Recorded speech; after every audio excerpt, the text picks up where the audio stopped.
Hola, muy buenas tardes a todas y a todos. Estamos el día de hoy en la Cátedra Cultura Urbana y pues bueno, déjenme platicarles un poco. La Cátedra Cultura Urbana es un proyecto académico y cultural que convoca a destacadas personalidades de la academia, la literatura y las artes para dialogar en torno a la multiplicidad de formas en que las ciudades pueden ser pensadas, experimentadas e imaginadas. La Universidad Autónoma de la Ciudad de México impulsó esta iniciativa en el marco de las celebraciones de los 20 años de su existencia en 2021. El coordinador de nuestra cátedra, el poeta David Huerta, es el artífice que pone en movimiento este proyecto. Con su pasión por la palabra, nos ha hecho sus cómplices en esta fascinante labor de compartir las ideas y las experiencias estéticas que se gestan dentro de las urbes. El día de hoy estamos de manteles largos. Celebramos que esta tercera sesión de la cátedra toma lugar de manera presencial y además está siendo transmitida por los canales oficiales de la universidad con el apoyo de la Coordinación de Comunicación. El plantel del Valle de la UACM nos ha abierto sus puertas y con ello nos brinda la oportunidad de llevar a cabo nuestro encuentro cara a cara con la comunidad universitaria y con la audiencia nutrida y diversa. Tras 2 años de confinamiento, el encuentro cara a cara con la comunidad y con el público visitante nos infunde vitalidad y entusiasmo. Nos honra además que nuestro invitado el día de hoy es una gran personalidad, un artista brillante en todos los sentidos. Tenemos el placer de presentar a Brontis Jodorowsky en nuestra cátedra.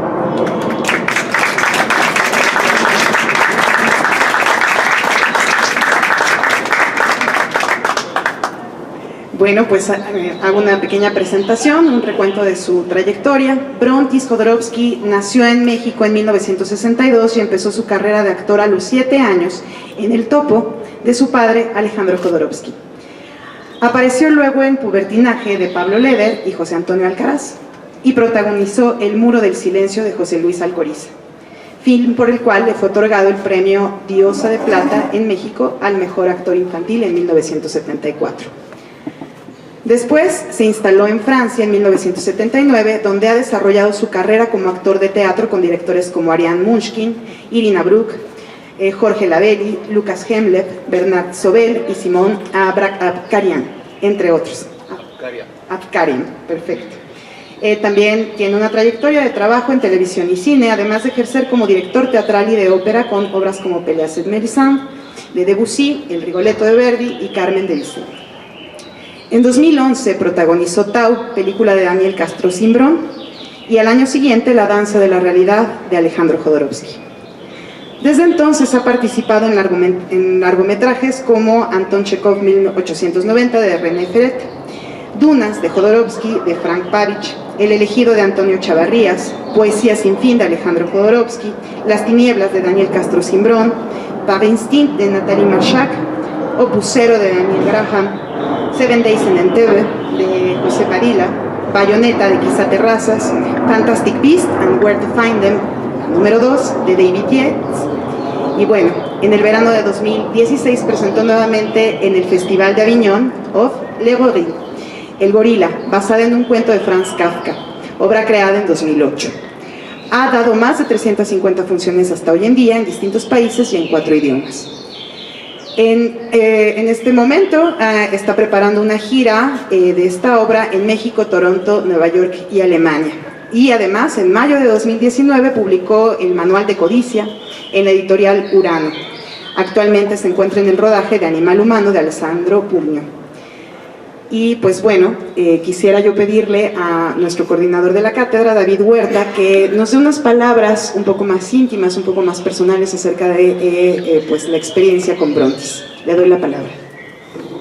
Muchas gracias a la maestra Alejandra Rivera. Bienvenidos sean todos ustedes, muchos compañeros, profesores, profesoras y alumnos de nuestra universidad, de la Universidad Autónoma de la Ciudad de México. Quiero agradecer la presencia de 2 personas en esta ocasión. ¿Sí? Nos honran con su asistencia a esta conferencia de Brontis Jodorowsky. Son Sergio Raúl Arroyo, exdirector del Instituto Nacional de Antropología e Historia, etnólogo, escritor, ensayista y también en alguna larga época parte del seminario cervantino de este mismo plantel. Y el gran pintor mexicano Alberto Castro Leñero, que está allá atrás, ¿sí? Bienvenidos, Alberto y Sergio Raúl.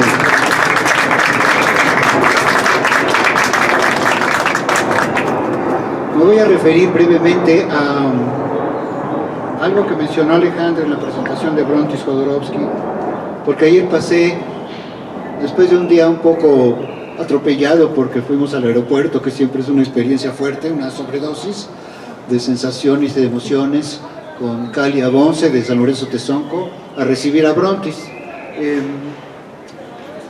El día fue muy bonito, platicamos hasta cansarnos, mejor dicho, hasta cansar a Brontis, que sin embargo tiene una energía formidable, ya verán ustedes. Y en la noche, a una buena hora, me dediqué a pasar un rato extraordinario leyendo el manual de codicia que mencionó Alejandra Rivera en su presentación. Es un libro extraordinario que tiene un origen peculiar, ¿verdad? Fueron aforismos, tiene su origen en una serie de aforismos sobre el capitalismo despiadado que Brontis fue publicando en Twitter, ¿sí? Pequeños parrafitos sobre el capitalismo, pero no nada más así, sino en la cuenta de un personaje que se llama Hammer Klume. Como Brontis es actor, inventó un personaje y lo fue encarnando, por así decirlo, en esos aforismos del manual de codicia. Es un libro extraordinario, muy original, escrito, compuesto por un actor que está pendiente, muy atento críticamente a los fenómenos sociales y que yo les recomiendo plenamente. Repito, me pasé un rato delicioso, ya muy tarde en la noche, me dormí a la 1 de la mañana, leyendo el manual de codicia. Esa es una parte de lo que les quiero decir. La segunda parte, son 3, muy cortas, es que he tenido la fortuna de ver el monólogo El Gorila, interpretado por Brontis Jodorowsky. Es una obra teatral inspirada, como dijo Alejandra Rivera, en un cuento muy extraño, un cuento que en realidad tiene la forma de un documento científico, diríamos, o académico, que se llama precisamente Informe a la Academia. Es el informe que le rinde a una academia, ¿sí?, de científicos, un simio, un gorila, que está en el momento de transformarse en un ser humano, o casi se ha convertido en un ser humano. El monólogo está pues puesto en la boca de un gorila, de un simio, interpretado por Brontis Jodorowsky. Una obra extraordinaria. Creo que alguna vez se ha puesto en México, pero no ha sido vista como debería. Además de las películas que ojalá nos organicemos para ver en alguna ocasión, ojalá durante la visita de Brontis, las películas que dirige Daniel Castro Cimbrón, Tau, Las Tinieblas y, bueno, otras obras, pero menciono las más recientes en el terreno de la cinematografía. Voy a leer para terminar mi intervención algo que una persona muy cercana a mí, que se llama Tania Huerta, ustedes ya verán por dónde van los tiros, dice: Brontis es un eslabón, un barquero o un mensajero entre México y Francia, entre el teatro y el cine, la escena de vanguardia o la popular, en el mejor sentido de esas dos palabras, entre la literatura y la política. Y cuenta una anécdota. Un día lluvioso de huelga general y manifestaciones en París, Brontis hizo una invitación por redes sociales para asistir a su pieza El Gorila. Mandó como una botella al mar un llamado de una modestia desarmante, diciendo algo así: amigos, si no tienen nada que hacer y quieren pasar simplemente un buen rato en este día difícil, vengan a ver esta pieza. La docena de asistentes a la representación de esa noche pasaron el mejor día de huelga con esa extraordinaria representación. Brontis estaba tan emocionado y sorprendido con esa asistencia inesperada en el pequeño teatro Lucerner, que compartió, como con amigos cercanos, una charla en forma de preámbulo y regaló una bolsa de naranjas, como quien comparte pan entre sus comensales. A Brontis lo he visto en pocas ocasiones. Una de ellas es la que resume para mí su personalidad y su compromiso. Asistí, sin más información, a una representación de Macbeth en el Théâtre du Soleil, un grupo teatral en las afueras de París, en el bosque de Vincennes, ¿sí? Ahí Ariane Mnouchkine y Brontis, en la tradición comunitaria de esta compañía, recogían los boletos a la entrada. ¿Cuál no fue mi sorpresa al ver que Brontis era uno de los personajes principales de la obra? Modestia y talento en suma. Brontis es actor, director, traductor, escribe y dibuja, un hombre generoso y curioso de su época, un formidable profesor para los que tengan la oportunidad de asistir a sus masterclass. Muchas gracias, bienvenido a la Universidad Autónoma de la Ciudad de México, Brontis Jodorowsky. Le doy la palabra otra vez a Alejandra Rivera para que haga el primer planteamiento de nuestra reunión. Muchas gracias.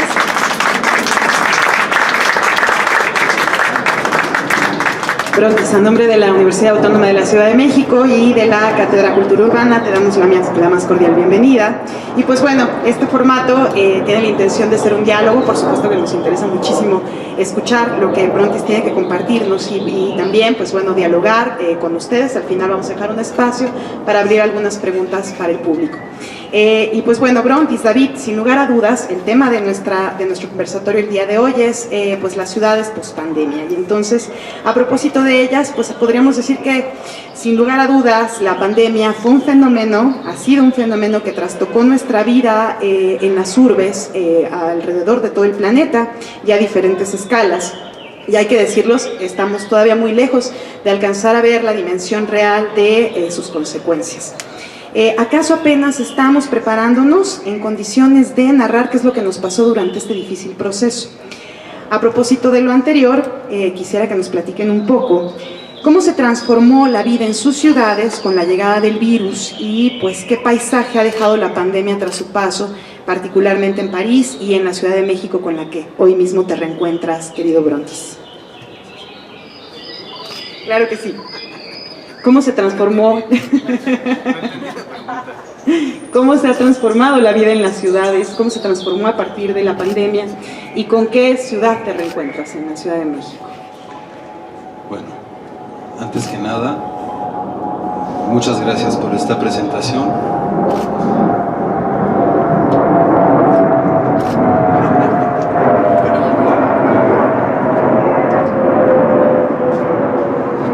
El avión es un clásico en Del Valle.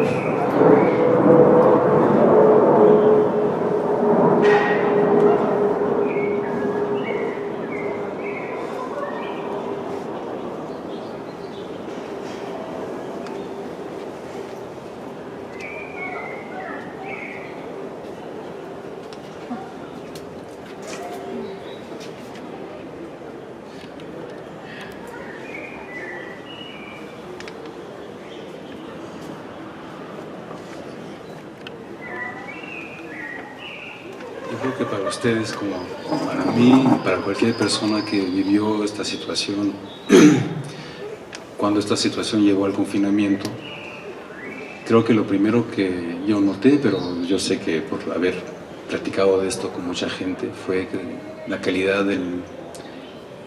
diferencia de calidad de los sonidos que nos rodeaban. Estamos tan rodeados de ruido y de agitación, y dentro de lo terrible que tuvo este periodo, del que podremos hablar luego, el primer confinamiento, porque en el fondo la cuestión de la enfermedad de ella misma es lo que causó nuestra cotidianidad, ¿no? Nuestros cambios de costumbre, de relación entre nosotros, de poder abrazarnos o no abrazarnos, salir, no salir, estar confinados o no estar confinados. En París se pudo, en Francia se podía declarar al país confinado durante un mes y medio, pero salió el presidente al principio diciendo por lo menos 15 días, y ya con ese por lo menos ya entendimos que iba a ser mucho más. Pero aquí, porque yo traté de seguir la situación acá, ¿no? Pues aquí no se podía, ¿no? O sea, aquí cuando tienes un tal porcentaje de gente que vive día al día de trabajo pues al exterior, no puedes decirle a la gente pues te quedas en tu casa. Eso ocurrió en Chile, por ejemplo, y fue muy duro porque la gente simplemente no tenía con qué comer. En Francia tenemos toda una organización social donde hay paro, hay apoyo del gobierno,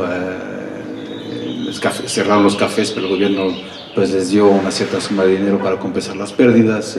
Yo, en tanto que actor, dentro de la medida que si eres un actor profesional y que si trabaja, pues tienes un paro, te prolongaron el paro el tiempo necesario, se agotó un apoyo, cosas que creo que no existen de la misma forma aquí en México, ¿no? Que cada país tiene su cosa. Pero digamos que lo primero que se notó, ¿ya? Lo primero que yo noté, y creo que también se podía notar, es que se oían los pájaros cantar, las calles estaban medio vacías, se llenaron de joggers, ¿no? La gente empezó a correr, teníamos derecho a salir 1 hora al día de nuestra casa a hacer una actividad física. Luego tenías permiso de salir de tu casa a hacer compras 1 hora de comida, porque el único que estaba abierto eran las tiendas de comida y las farmacias, o a pasear tu perro. Hubo 2 catástrofes. La primera, yo sé, soy muy desordenado por ahora, pero así soy. Yo no soy académico. Y ustedes tienen el cerebro muy edad, sí, prescrito, yo no. Se podía salir a pasear a su perro, ¿no? Entonces, pues mucha gente de repente pues tuvo un perrito. Y desgraciadamente después, cuando se acabó la pandemia, hay muchos perros abandonados ahora que están buscando que los adopten. La crueldad humana es tremenda. Pero también los veterinarios estaban abiertos porque pues la gente salía 1 hora a pasear al perro, pero no se aprovechaban del perro que estaban saliendo. No, que estoy pasando a mi perro, pero se paseaban 4 o 5 horas. Los perros andaban con las patas todas lastimadas de caminar demasiado. Bueno, ¿qué les digo? ¿No? Entonces, bueno, esas son cositas que ocurrieron en ese momento. Y el primer confinamiento para mí tuvo algo de muy posible, de muy positivo, porque yo vivía una situación económica que me lo permitía. No me senté aislado porque estaba viviendo con alguien,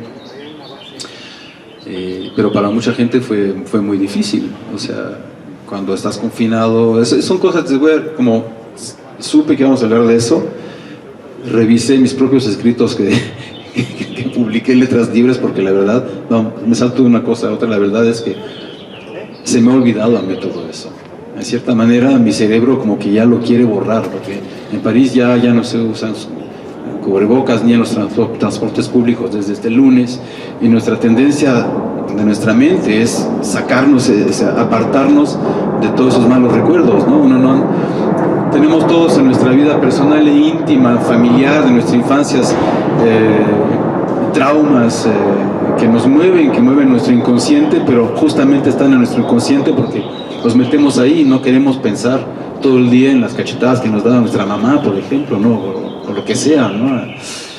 Entonces, apenas acabó la pandemia, el confinamiento, y se empezaron a levantar las restricciones tras 2 años y algo, después de la 3ª o 4ª ola o 5ª ola, no sé qué, pues como que todo eso la mente lo borra, ¿no? Entonces, releí mis 4 artículos que hice para Letras Libres, que me invitaron entre mucha gente, diferentes personas de diferentes ciudades a hablar de su experiencia personal sobre la pandemia. Entonces ahí me acordé que en los primeros tiempos, pues me dije, bueno, oigo otra cosa de la ciudad, vivo la ciudad de otra manera, me puedo concentrar. Leí, obviamente, La peste de Camus, el diario de la peste de 1790 ¿cómo se llama?, del autor inglés. Y bueno, en los que leí que había pasado exactamente lo mismo.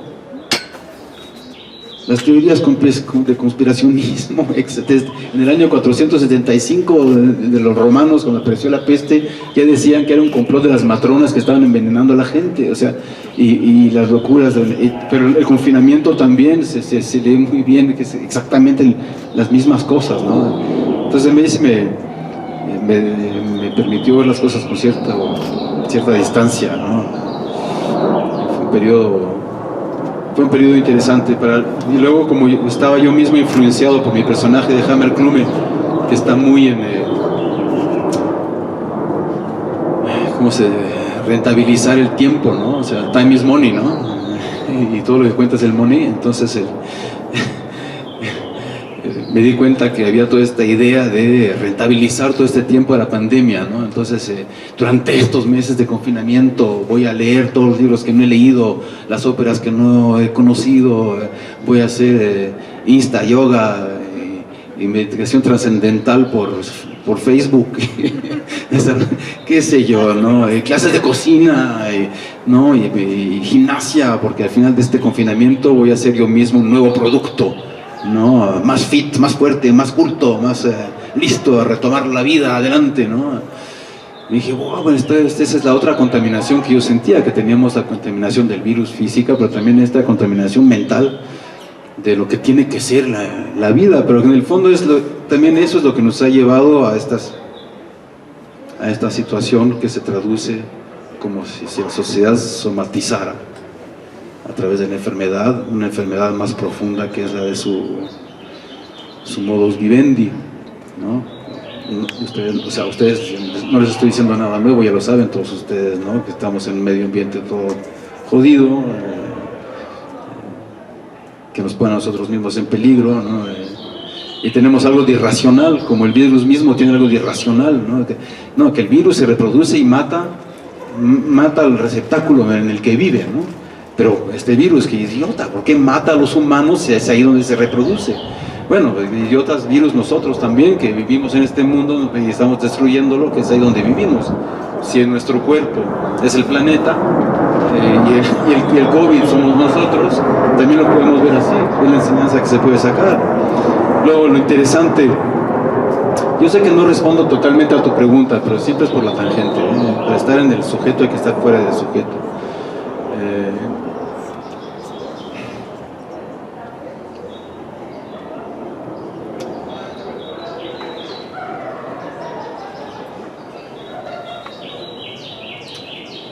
Bueno, tu pregunta era la consecuencia. Estoy diciendo que estoy muy rudo porque me preguntas algo y no te contesto. No, está ¿Cuál es la consecuencia? ¿Ves? Una de las consecuencias que deberíamos haber tenido es, bueno, me salto otro. Falleció mi madre hace 20 y tantos años de una manera súbita, porque en un accidente de avión. Entonces fue un momento así como muy brutal, no me lo esperaba para nada, ¿no? Y pues hubo que hacer reconocer, bueno, toda la historia, ¿no? Y me di cuenta que durante un cierto tiempo esta muerte tan brutal, este shock, esta confrontación con su fin, ¿no? Y a nivel de las generaciones implicaba que pues, el próximo era yo, en el hilo maternal, me había aportado una lucidez muy fuerte, me sentía increíblemente lúcido, todo se había vuelto muy relativo. Las cosas importantes de antes ya no eran tan importantes, ¿no? Era más valiosa la presencia de la persona que estaba ahí, porque podía desaparecer tú en cualquier momento. Y pasó un cierto tiempo, pero esa lucidez es difícil de vivir con ella. Es un poco insoportable, ¿no? Se dice en general, vivir dentro de la verdad es una exigencia muy fuerte, muy dolorosa también. Muy, muy exigente.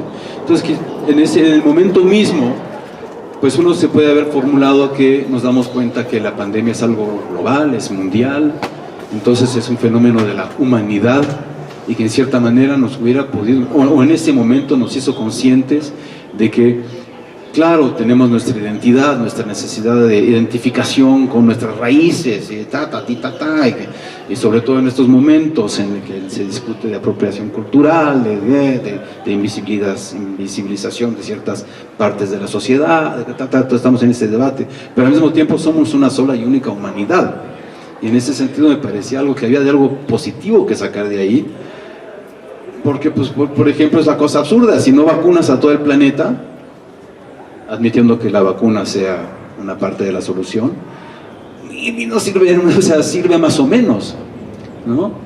Si todos los países no... El confinamiento, por ejemplo, esto nada más puede funcionar si todo el planeta entero se confina 2 meses. ¿Ok? Bueno, no funciona tanto porque China lo tratan y no les sale tan bien.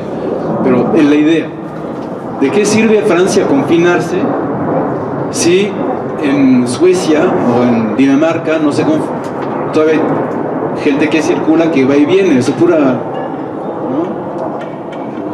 Bueno, los gobiernos hacen lo que pueden, pero no saben, ¿no?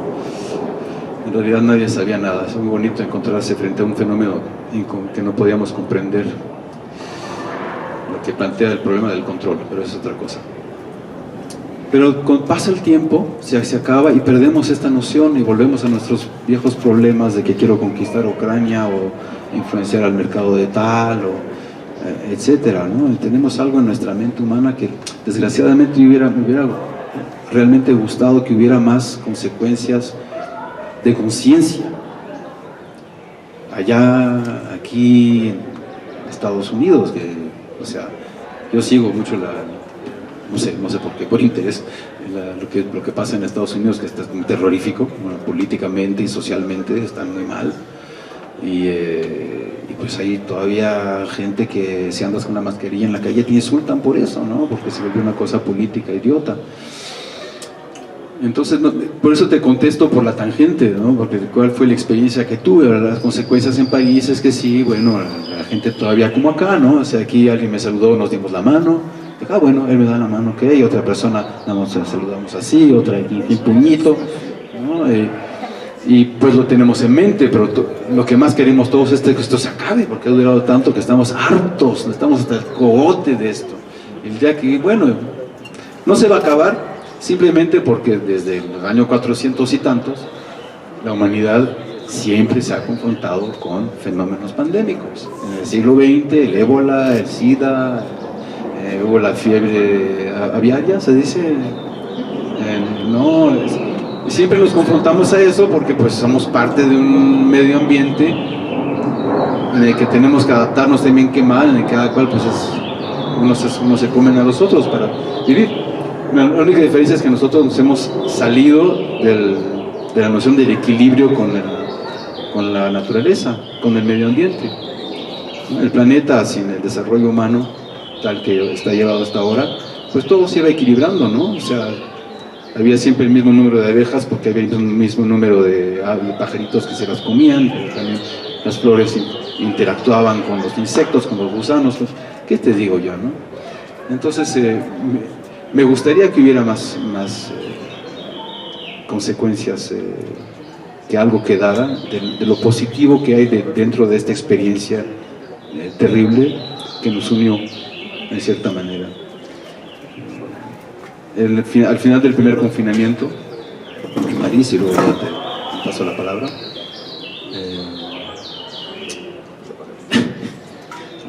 el gobierno francés, me da risa, anuncian que la próxima semana van a desconfinar. A la media hora ya todo el mundo estaba afuera. Digo, no lo anuncias una semana antes, ¿no? Bueno, en la política, ¿no?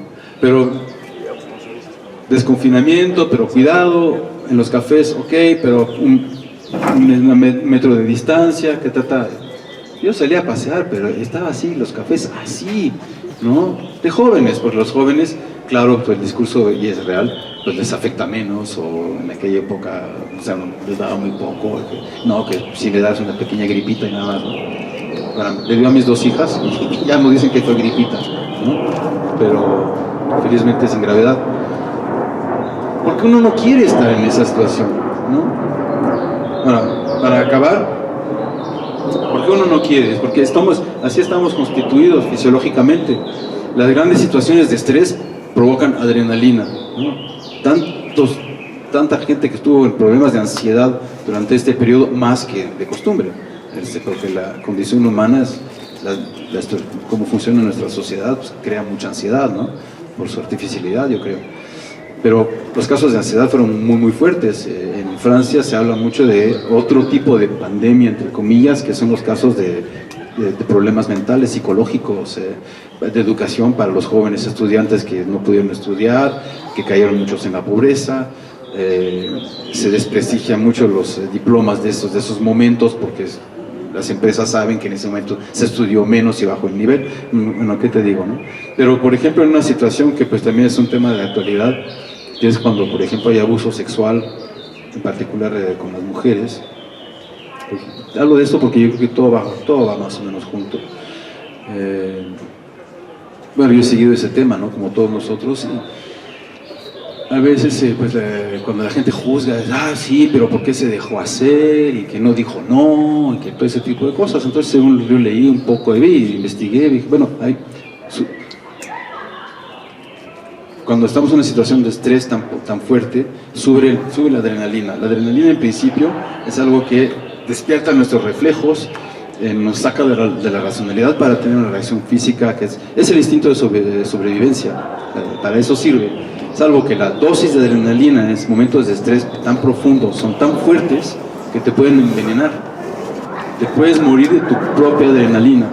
Entonces en ese momento el cerebro, para protegerse, la corta, ¿ves? Entonces por eso en esas situaciones a veces las mujeres hablan de estaba como fuera de mi cuerpo, no podía hacer nada, porque es el cerebro que bloquea la adrenalina, pero que te pone totalmente en paz. Entonces huimos de esas situaciones, y las situaciones del estrés, o sea, perdón por comparar, ¿no? Pero son situaciones para nada más ver cómo funcionamos más o menos.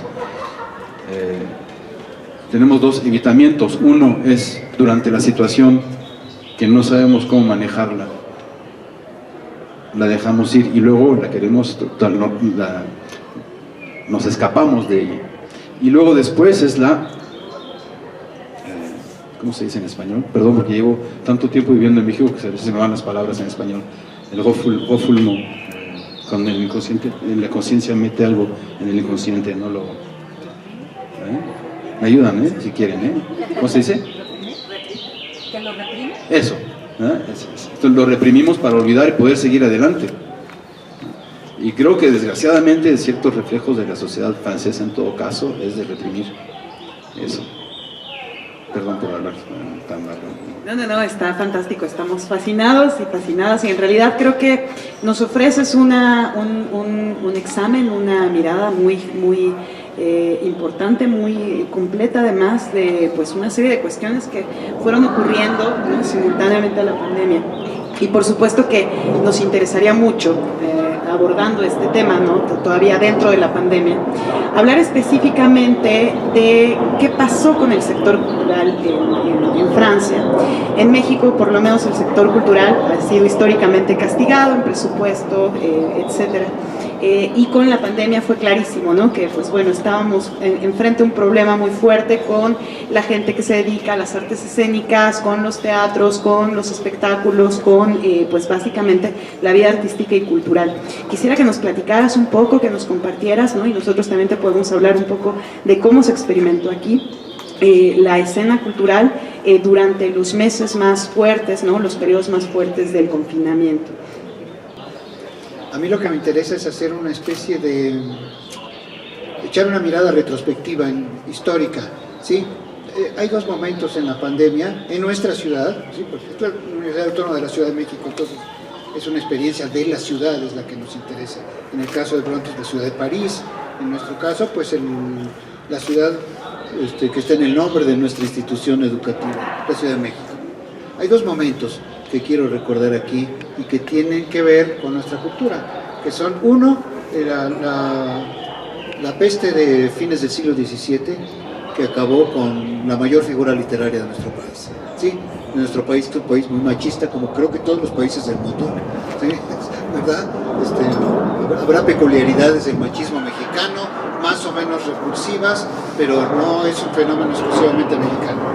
Digo esto porque es apenas poéticamente justo que la mayor figura literaria de nuestro país sea una mujer, ¿sí? Y esa mujer fue víctima precisamente de una epidemia, de una pandemia, a fines del siglo XVII. Me acuerdo desde luego de Sor Juana Inés de la Cruz, ¿sí? Quizás no se ha insistido lo suficiente en que murió heroicamente ayudando y asistiendo a sus hermanas en el convento de San Jerónimo, ¿sí? Es algo extraordinario. Aquí hay un escritor que queremos mucho, Nacho Casas, que se ha ocupado de escribir una novela biográfica sobre Sor Juana, y bueno, sabe muy bien qué fue lo que pasó entonces. Y el otro caso es el caso de la epidemia de cólera, de la que hizo una crónica magnífica el gran Guillermo Prieto, ¿sí? Una gran escritora en el siglo XVII y un gran escritor de la generación liberal, Guillermo Prieto, que se ocuparon precisamente de este tema. Sor Juana no llegó a ocuparse, nosotros sabemos que murió por esa razón, y Guillermo Prieto nos contó qué era lo que pasaba en la ciudad durante esos meses de años de la peste, ¿sí? Bueno, Bronte se ha dicho un montón de cosas que merecen desarrollos que nos llevarían horas, desde luego, ¿verdad? Pero siento que él ha insistido en la idea de que no hemos acabado de aprender la lección. Ojalá todo lo que nos imaginamos que habría cambiado al final de la pandemia o al final del confinamiento hubiera cambiado, pero no fue así. Lo que cambió fue muy poco, como siempre en la historia. Los incrementos en el avance justo, en el avance en la dirección correcta, es mínimo, ¿sí? El avance es mínimo, esa es la lección, ¿sí? Hemos aprendido muy poco, creíamos que íbamos a aprender mucho, hemos aprendido muy poco, ¿sí? En la Ciudad de México el tráfico sigue siendo inmundo, la contaminación sigue muy alta, aunque es invisible, ¿sí? Estoy preocupado porque Brontis no hace caso de la contaminación. Digo, es que no se ve, mano, pero ahí está, nos siguen ponzoñando, etcétera, ¿no? Y ha vuelto la contaminación con una sobredosis, ¿verdad?, de partículas nocivas en la atmósfera. Lo mismo que el tráfico, naturalmente. Pero bueno, la cultura mexicana es un lugar, precisamente por lo que decimos Alejandra Rivera y yo, de resistencia frente a los problemas, frente a la crisis permanente y frente a los diferentes amagos que hay y amenazas desde diferentes frentes, ¿sí? Es lo que puedo decir de momento, y le paso de nuevo el micrófono a Brontis o Alejandra. ¿Quién quiere tomar la palabra? ¿Brontis? Entonces, la pregunta era sobre el ámbito cultural, ¿no? Entonces, claro, pues en Francia, pues cuando hubo los confinamientos, se cerraron teatros, cines, museos, galerías, bibliotecas, todo. Es que todo. De nuevo, lo único que estaba abierto durante el primer y segundo confinamiento eran las farmacias y las tiendas de comida, ¿no? De subasto, ¿no? Ahora, obviamente en Francia, pues la cultura, todo eso está muy institucionalizada, muy apoyada por el gobierno, hasta cierto punto, claro. Y de una manera muy práctica, en el ámbito del teatro, pues se le permitió a los profesionales, a la gente que, o sea, funciona así: tienes que haber hecho un cierto número de horas al año para justificar el derecho al paro, ¿no? Entonces el paro te da, más o menos, no me acuerdo cuánto te da, el 50-60% de lo que hace el promedio ganado más o menos durante esos 500 días al año, ¿no? Etcétera, ¿no? Entonces, pues ahí hubo cierto apoyo que permitió a ciertas personas, ¿no? Ahora, no todos los actores, o todos los técnicos, o todos los directores, y no es cuestión de talento de lo que sea, si no siempre hacen las 500 y tantas horas, pues es un oficio que es así, ¿no? Va y viene.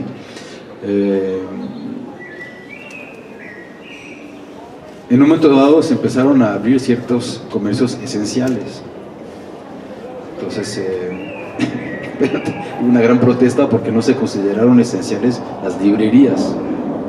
Y ahí hubo un fenómeno muy extraordinario de la opinión pública, de escándalo, de que no, las librerías, o sea, ¿cómo? Ahora, que hayan cerrado el primer confinamiento, ok, pero al segundo o al tercero luego empezó a haber toques de queda. Entonces, cuando hay toque de queda a las 6 o 7, en vez de confinar, eso es nada más porque económicamente querían que la gente fuera a trabajar y a casa, ¿no? No era cuestión de salud, era cuestión de que por la economía. Pero claro, no se pudiera hacer. O sea, todos los lugares que en realidad, mira, esto lo dice Bárbara Spiegler en un pequeño fascículo muy interesante que se llama, que habla de la pandemia, que es en francés, por eso no lo cito, donde dice que en realidad todos los lugares de ágora, de intercambio, de contacto, de pensamiento, que pensamiento es algo que ocurre no de manera individual, sino como lo que estamos haciendo acá, que nosotros tres conversamos, pero mientras que conversamos ustedes mismos están también llevando su propia reflexión, estando de acuerdo, no de acuerdo, pensando en sus propias cosas, o distrayéndose durante 5 minutos porque no sé qué, la atención la mantenemos 20 minutos y luego vamos y regresamos, así es. Ya me perdí. Sí, me perdí, siempre me pierdo. La librería cerrada. Sí, es el pensamiento, es algo que se comparte, que es con nosotros, ¿no? Entonces decía que todo lo que estaba abierto eran los comercios, pero todos los lugares donde nos podíamos juntar, no. Es como si la relación humana fuera peligrosa misma. Eso fue lo muy terrible también en la pandemia, de que el otro, sin el cual no me puedo constituir, es un peligro, ¿no? Yo soy contigo, gracias a ti, somos seres sociales, nos construimos, nuestro ser se construye por el ejemplo y por, o sea, cómo aprendemos a caminar, porque vemos a los padres caminando, entonces nos queremos caminar también. ¿Por qué a pesar de que tus padres te digan no fumes, si ellos fuman, fumas? Porque más uno sigue el ejemplo, ¿no? Por identificación, por lo que sea, así funcionamos, ¿no? Y de repente ese otro, que es el que nos permite desarrollarnos y ser, se vuelve patógeno. Eso fue muy, muy terrible. Y muy pronto, porque hubo claro, todos los protocolos, ¿no? Cuando ya se volvió a reabrir y se abrió un poco la cultura, entonces había protocolos de 1 metro de distancia, de un número limitado de personas dentro del museo, un número limitado de personas, 2 sillones de separación entre cada espectador en las salas de cine, etc. Todos estos instrumentos, todos estos equipos culturales pusieron sistemas de aeración para filtrar, etc. Eran los lugares los menos peligrosos, eran los museos, los cines, los teatros, porque claro, la gente de teatro, de cine, respetaba totalmente los protocolos, porque no querían que los volvieran a cerrar. Y lo primero que cerraron, segundo confinamiento, fueron todos esos lugares, ¿no? Entonces la cultura sufrió mucho por eso. Ahora, yo tenía la ilusión, porque soy hombre de teatro, ¿no? Porque me encanta a mí la cultura. La gente leyó mucho, se vendió muchísimos libros, ¿no? Entonces, el comercio que hizo Amazon y todo eso, en gran parte, por lo menos en Francia, fue de libros. Y lo genial fue que para hacerle frente al comercio de Amazon, librerías crearon sus propias redes de difusión. Entonces empezaron a compartir su catálogo. Entonces tenían su propio sitio internet, y en vez de ir a Amazon ibas al sitio lalibrerie.com, ¿no? Pedías tu libro, entonces ya te decía en qué librería estaba, entonces lo podías ahí pedir a esa librería, te lo mandaban, o click and collect, ¿no? Todos esos términos que aprendimos, ¿no? Click and collect, Zoom, ¿por qué ya nadie usa Skype, que funciona tan bien? Ahora estamos en Zoom. Zoom es pandémico, y además te jala toda tu información de tu compu. Bueno, ¿qué te digo? Me voy de lado siempre. Pero entonces yo esperaba, yo me dije, bueno, ya se acabó, van a reabrir. Y uno siempre cree que el mundo es su mundo. Mi visión del mundo es la realidad del mundo. Bueno, no, pero mi visión del mundo era que yo tenía un apetito y unas ganas fuertísimas de volver al teatro, de ver a compañeros en escena, tener una experiencia viva de intercambio a través de la palabra de un poeta y del ejercicio genial que es el teatro, que es una especie de sala de gimnasia de la imaginación, donde el actor con los espectadores ejercitan su imaginación, ¿no? Entre paréntesis, por eso el teatro siempre es tan subversivo. Hasta el teatro comercial más tonto es subversivo, porque entrenamos nuestra imaginación. Como no se puede presentar como en el cine todos los decorados, todo eso, entonces hay un decorado, 2 efectos de luz, pero todo es imaginación. Entonces ahí nuestra imaginación se hace más musculosa, ¿no? Pues con una imaginación un poco más entrenada podemos imaginar otro mundo que el que nos es propuesto. Por eso el teatro siempre es una de las primeras cosas que, ¿no? Como con las librerías. Lo primero que bombardearon en Sarajevo en la época fue la gran biblioteca, ¿no? Se sabe. Entonces yo me dije, bueno, quiero ir al cine. El día que se desconfinó fui a ver, no sé qué tontería, fui a ver al cine, un Marvel o no sé qué fui a ver, porque quería estar en una sala de cine compartiendo la experiencia extraña de estar recibiendo todos juntos en una sala oscura con un señor que no conozco y una señora acá comiendo palomitas, y que no importa, ¿no?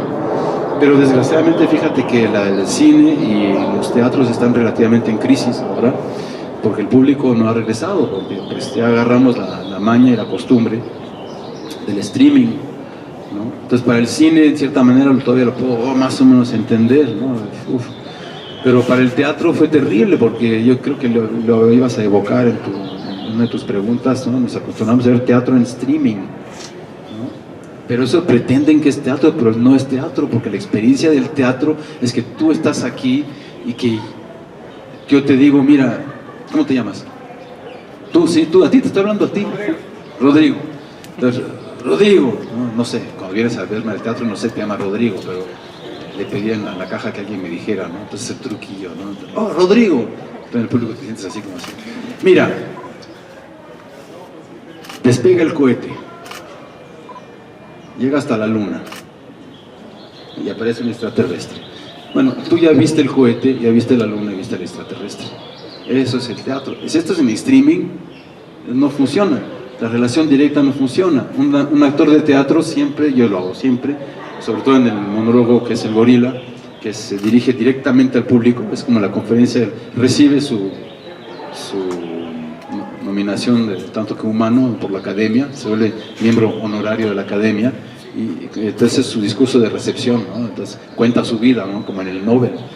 Pero a cada día que doy la obra, que le he dado 380 en realidad ya,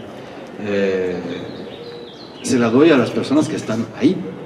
A ti, Rodrigo, que estás ahí ese día, no al público, ¿no? Es una relación personal. Y ese día la actúo de esa manera porque tú, Rodrigo, tú y nosotros tienen la energía de ese día. Es un intercambio. Cuando estás viendo teatro en streaming no hay intercambio. Pausa, voy a hacer pipí. Bueno. Bueno. Entonces, sí, de cierta manera estoy un poco como preocupado por eso, ¿no? Al mismo tiempo, la vida es constante cambio. Y una de las trampas de la vida es querer que nada cambie. Cuando nuestro propio ser cambia sin cesar. El conjunto de las células que nos constituyen, aparte de las neuronas, no son las mismas que hace 3 meses. El hígado creo que le toma 3 semanas regenerarse totalmente. Entonces, lo único que permanece son las conexiones neuronales. Esas sí sobreviven, pero se siguen conectando y desconectando según si las ejercitas o no. Y la memoria genética, porque claro, no tengo un hígado nuevo cada 3 semanas, ya quisiera yo para poder vivir tranquilo. Pero no, pero las células se van pasando el mensaje, ¿no? Eres nueva, pero le gusta mucho el mezcal. Pero somos nuevos y no nuevos, ¿ves? Entonces, eso, estamos entrando en una nueva época, con nuevas maneras de contar las historias, nuevas maneras de ir hacia las historias que se nos cuentan. Y pues querer que las cosas sean como antes también es la gran trampa, ¿no? Voy a acabar diciendo que hoy en la mañana escuchaba a un historiador en la radio que hablaba de la identidad. Preguntaron, ¿no?, sobre la identidad. Es un programa francés, donde hay, como sube la extrema derecha, las últimas elecciones, etcétera, se habla mucho de la identidad y todo ese tipo de cosas que pues, por todas partes está ese veneno. Entonces él decía, bueno, la identidad no nada más son mis raíces, ¿no? Mi identidad no es nada más de dónde vengo. Nuestra identidad también es a dónde vamos, cuál es nuestro proyecto. Un árbol no solo son sus raíces, ¿no? Las raíces bajan, pero si solo fueran raíces serían zanahorias, no sé, ¿no? Pero no dejan de crecer y de expandirse, de desarrollarse. Entonces, quizás estamos en un momento en el que han caído las hojas por todo esto, estamos en una especie de otoño, o quizás una nueva primavera de la cual no conocemos todavía el perfume de sus flores.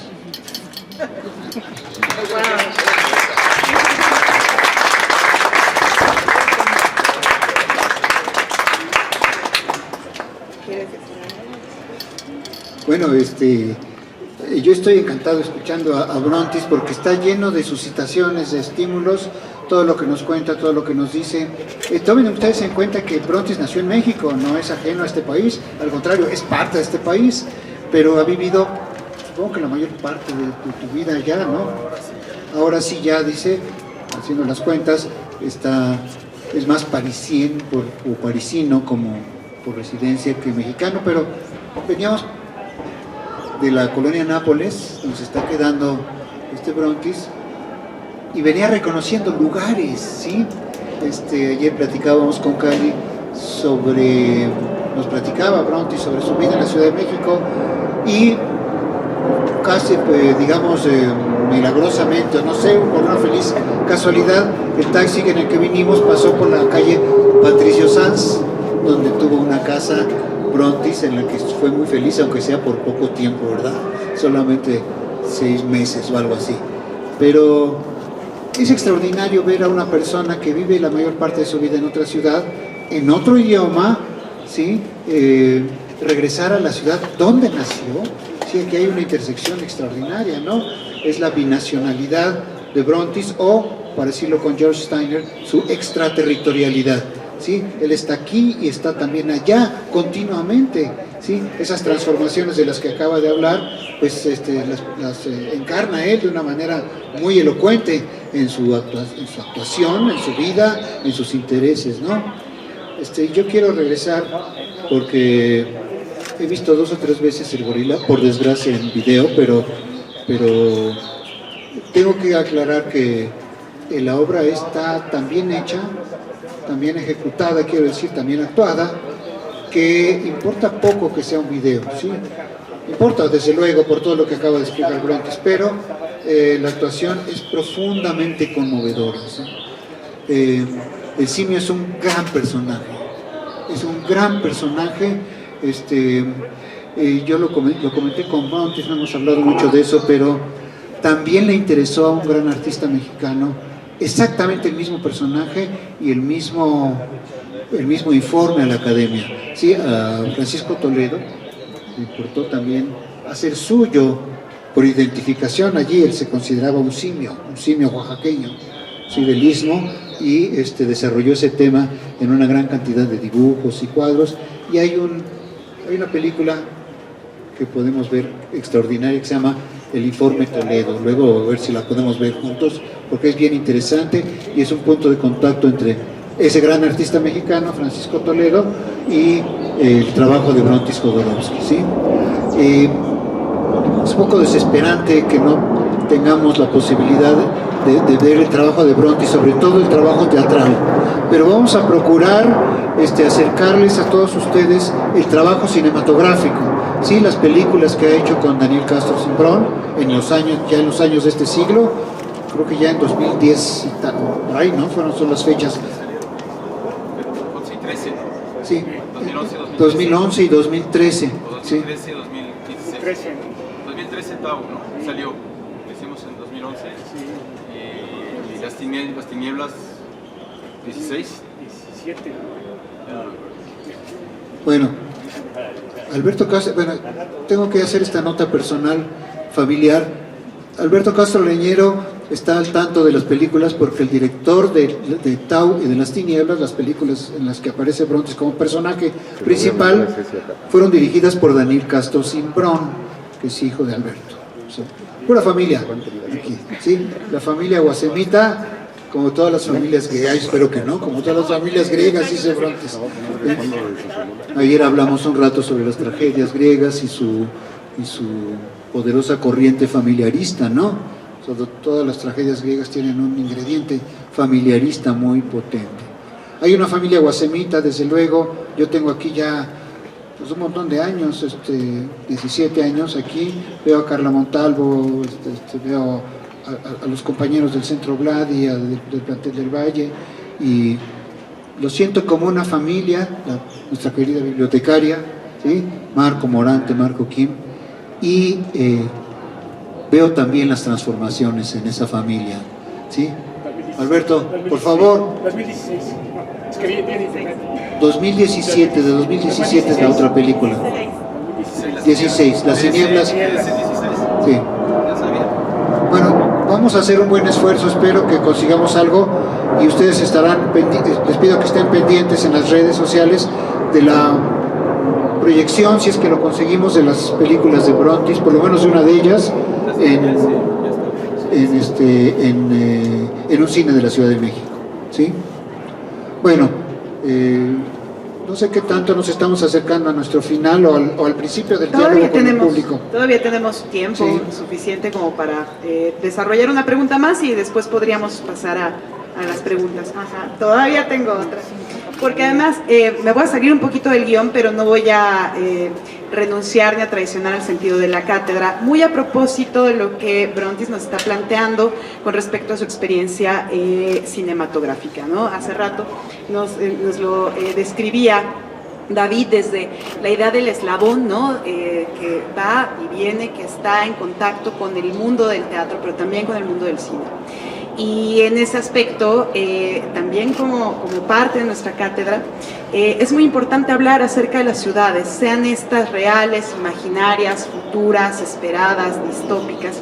Entonces, a propósito de tu trabajo cinematográfico, en toda tu trayectoria, en lo que estás hoy, quisiera que nos hables un poco, si te parece bien, de qué ciudades en tu trabajo cinematográfico han sido relevantes. Pueden ser imaginarias, pueden ser los espacios donde tú grabaste, en donde hacían las grabaciones, los rodajes, pero háblanos un poco acerca de Brontis y las ciudades que lo habitan. Qué bonita pregunta. ¿Funciona así?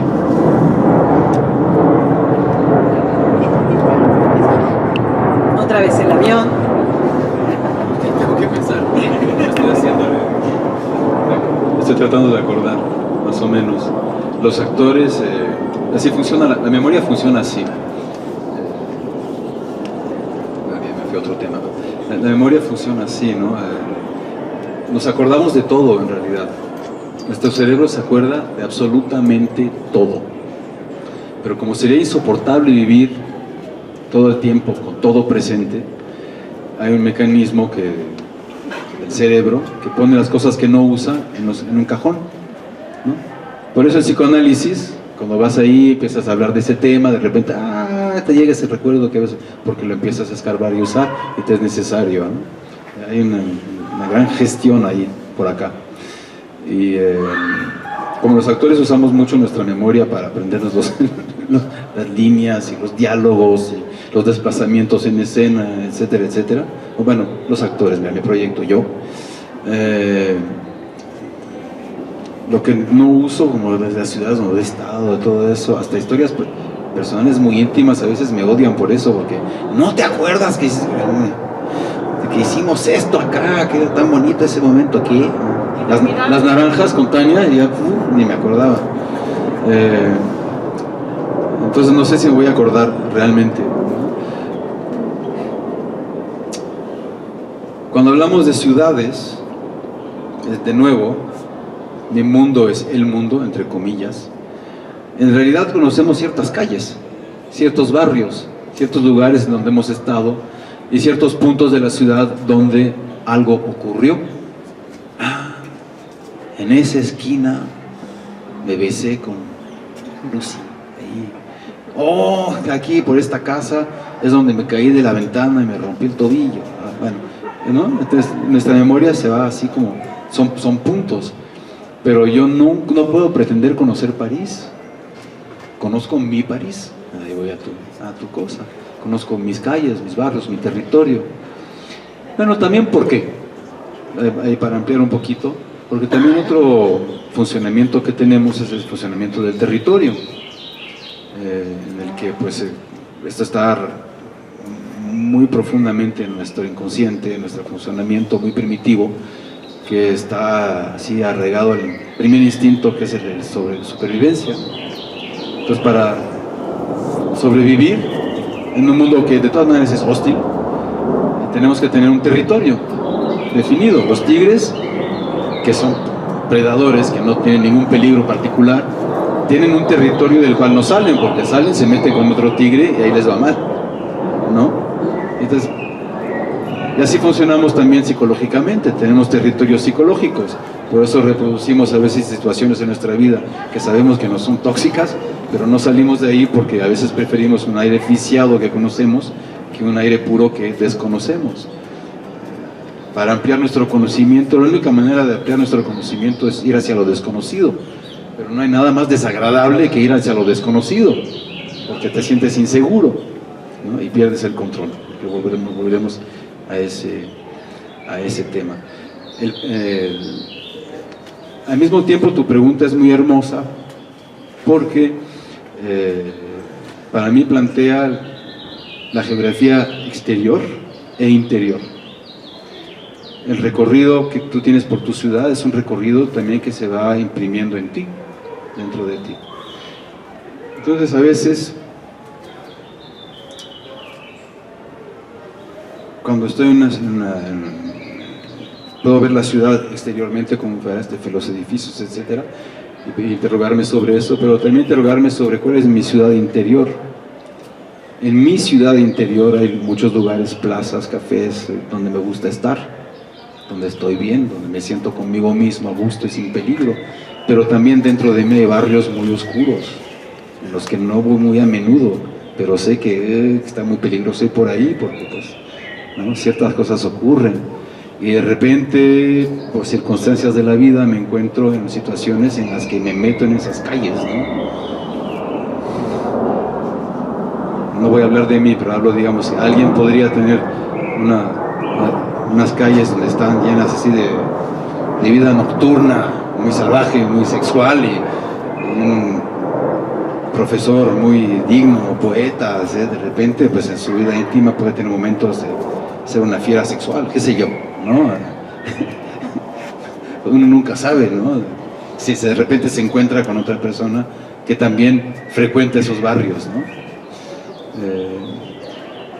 Entonces es como voy dejando yo huellas ahí, ¿no? Como los tigres que orinan en tal tronco de árbol, entrarle para marcar que este es su territorio y avisarle a los otros que no se metan, pero también para reconocer, como los perros, ¿no? Que van siempre oliendo donde hicieron pipí, para saber que están en un territorio seguro, en un camino de paseo, les gusta pasear siempre el mismo camino.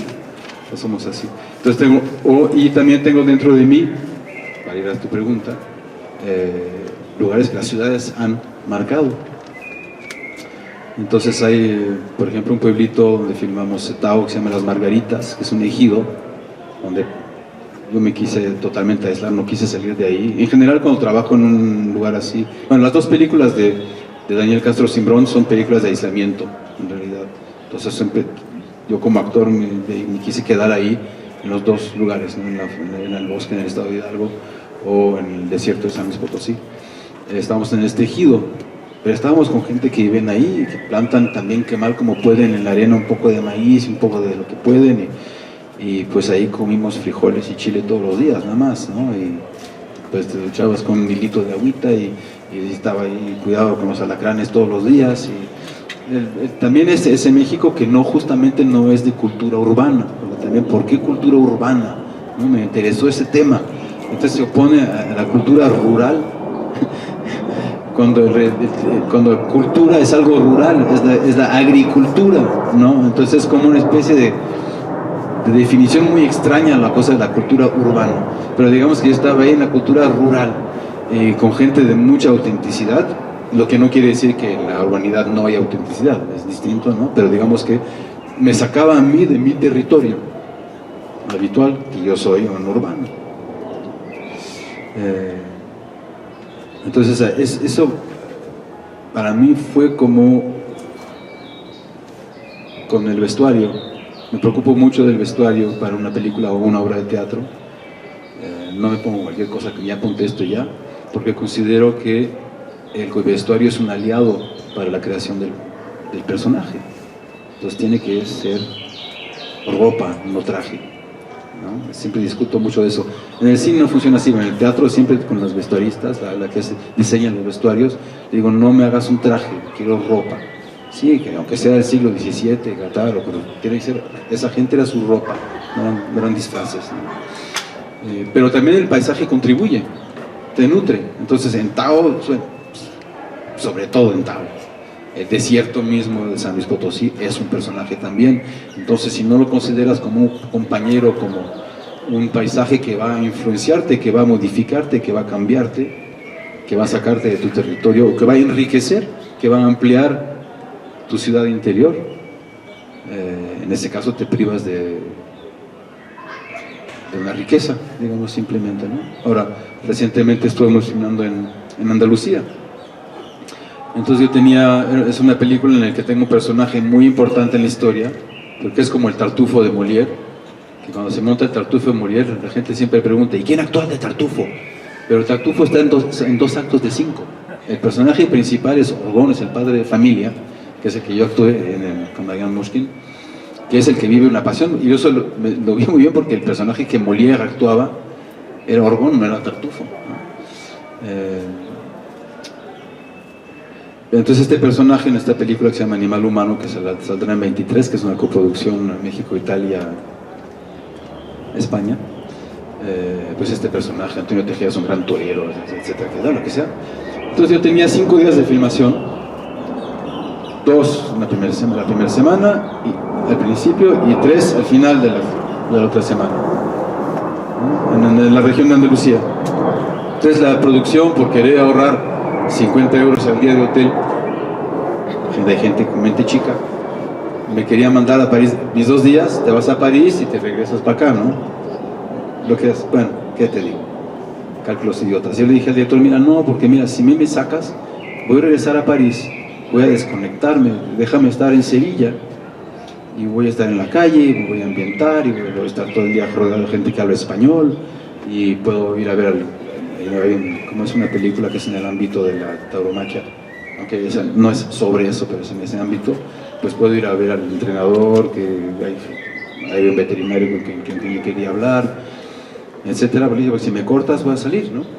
Ya, mucha discusión, que la producción, que no sé qué, pero finalmente sí me quedé porque insistí, me hice el terco, y felizmente me quedé porque Andalucía, el sol, 40 grados, no, fue por un momento del cambio climático, llovió durante 11 días de 15, entonces hubo que cambiar el plan de trabajo todo y felizmente, qué bueno que estabas acá, porque me pudieron cambiar mis días de filmación según el clima. Pero ahí para mí era también para totalmente aclimatarme y tratar de ser lo más permeable a lo que de manera inconsciente me podía aportar la ciudad.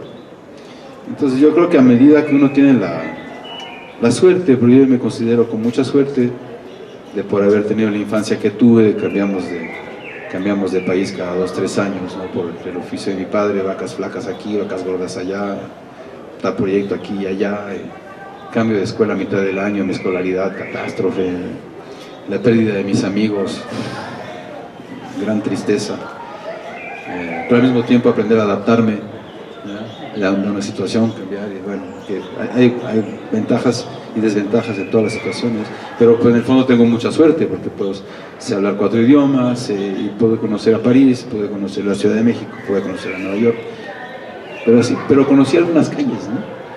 Conocí algunos barrios. Vino un amigo a visitarme a París, o una amiga o alguien que nunca ha venido, o alguien que no conozco, que me escribe en mi Instagram, oye, voy a París, recomiéndame un buen café, un restaurante. No sé, llevo 35 años allá, ¿no? Y luego te recuerdas. Entonces no sé si contesto muy anecdóticamente, pero la pregunta es muy bonita, entonces no sé la altura de tu pregunta, pero... Al contrario, nos estás compartiendo una forma de experimentar las ciudades que es muy tuya, ¿no? Y que además me parece que es fantástico para los que no nos dedicamos a las artes escénicas, al teatro, al cine, vivir las ciudades desde esta otra forma de ser, ¿no? Y de estar, y imaginar las ciudades. Me parece que nos estás ampliando mucho las miradas, ¿no? Nos estás compartiendo pues, cosas muy, muy valiosas. David, ¿quieres participar? Y después nos vamos a preguntas con el público. Voy a salirle al paso a una observación de Brontes que me parece sumamente valiosa porque tiene una posibilidad polémica, aunque ya lo explicó él, lo explicó muy sintéticamente. La expresión cultura urbana, que es el nombre de nuestra cátedra, es contradictoria, ¿sí? Pensemos un poco en las palabras, ¿sí? ¿Cómo hablamos de una gente que ha leído muchos libros? decimos que es una persona cultivada, ¿sí? Y la palabra cultivo tiene que ver con el trabajo de la tierra, con las semillas, con la siembra, con la cosecha, trabajos campesinos, ¿sí? Entonces la cultura en su raíz, ¿sí?, tiene que ver con el cultivo de la tierra, con el cultivo del espíritu, es decir, con la formación, con lo que llamamos la cultura de una persona que ha leído mucho, por ejemplo, o que ha tenido muchas experiencias de orden intelectual, ¿sí? Es decir, una metáfora agrícola, es una metáfora campesina, y se contradice precisamente con lo contrario del campo, que es la ciudad. Cultura urbana es una expresión contradictoria. Pero creo que todos entendemos qué es lo que quiere decir, ¿sí? Esa sería la defensa, por así decirlo, porque la otra posibilidad es muy laboriosa, ¿sí? A cultura se opone civilización, no porque sean diferentes, sino porque ocurren en ámbitos diferentes. La civilización es el lugar de los avances del espíritu en la ciudad, pero no nos sentiríamos cómodos en la cátedra civilización urbana, ¿verdad? Entonces, ahí hay un problema, y entendemos cultura en un sentido muy amplio, aunque la observación de Brontis da en el centro de la cuestión, ¿sí? No es una discusión terminológica, es una discusión conceptual, es decir, que tiene una densidad intelectual muy interesante. Lo siento, pero vamos a tener que seguir con el nombre Cátedra Cultura Urbana, porque así nos hemos entendido. Pero es interesantísima la observación de Brontis al señalar esta contradicción.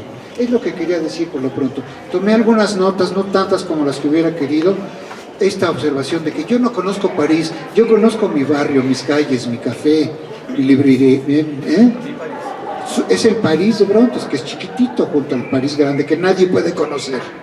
Lo mismo que la Ciudad de México. Nadie puede conocer la Ciudad de México, ¿sí? Conocemos nuestra colonia, nuestro barrio, y bueno, cuando habló de la muerte de su madre, dijo que tuvo una especie de aumento en la lucidez. Yo dije, qué barbaridad, es una idea con la que no me había enfrentado en la vida, la lucidez de la orfandad, ¿sí? De la muerte, pero de la muerte con mayúsculas, porque es la muerte de la madre, ¿sí? La muerte de nuestros mayores, ¿sí? Bueno, le doy otra vez la palabra a Brontis quería hacer una observación, y pasamos a las preguntas con el público. Brontis, hoy ha sido fantástico, no sabíamos qué iba a pasar exactamente, pero ha sido formidable, ¿verdad? Bueno, entonces sobre ese tema voy a tratar de ser más o menos ordenado en lo que quiero decir.